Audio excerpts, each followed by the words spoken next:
This comment just reminded me about the controversy where Timothée Chalamet's agent said that he hasn't auditioned for anything in over 7 years. It all started when there were rumors swirling online that Timothée had auditioned for Gladiator 2. But when it was announced that Paul Mescal was the one that nabbed the role, people started joking online about these kind of similar men of Hollywood like Austin Butler and Miles Teller always going out for the same roles. And for whatever reason, the thought of his client having to stoop so low as to walk into an audition room was too far for Timmy's agent. How dare you? He takes to Twitter to be like, not my Tinkerbell sachet away. He hasn't auditioned for anything in more than 7 years. AKA, he's so high profile, so A-list that roles literally line up at his door, or rather mailbox. And of course we know that Hollywood can have its ups and downs. For a young actor especially, you might not know where your next paycheck is coming from. And auditions are one of the toughest parts of the whole process. It's a pretty intense privilege to be able to turn down any role, let alone having a guaranteed role if you want it come to you. So this of course sparks a huge conversation about nepotism and privilege in Hollywood. People start pointing out that his grandfather, Harold Flender, was a successful screenwriter. His uncle, Rodman Flender, is a director. His mother is an actress. And so is his sister, Pauline. And because one of the biggest arguments in favor of Nepo babies is that a lot of them are actually really talented,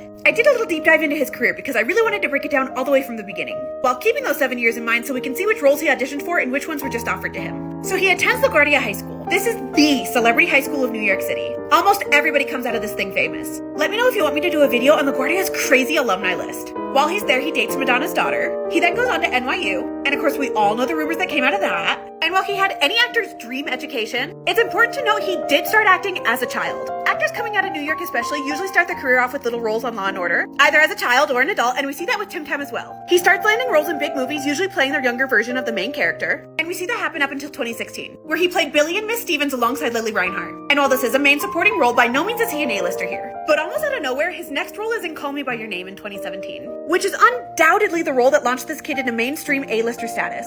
And because we know that Thunderstorm Chevrolet's agent said more than 7 years, and 7 years ago was 2016, that means it's likely he didn't audition for this, probably most definitely didn't audition for this, and guaranteed he didn't audition for this, or this, or this. I'm showing these in the order they were released. This was probably a fat check in his pocket. At this point, I'm assuming Greta Gerwig herself is the one calling him up and offering him these roles. Landing this role was going to be major for any actor's career. And then we get here, which of course was more of a cameo, a smaller role. But if you look at everybody else that's in this movie, this is beyond A-list status. So even a small role, being involved in this movie at all, a huge deal. This one just recently came out, and this one's of course in the works, which the buzz around it already. So obviously you get a ton of discourse on Twitter, right? This person's saying that brown and black actors with 20 plus years under their career belts are still auditioning, and that him not having to because he's the it guy needs to be brought up in the white privilege discussions, being that he's yet to reach the every movie I've been the lead in has made profit status.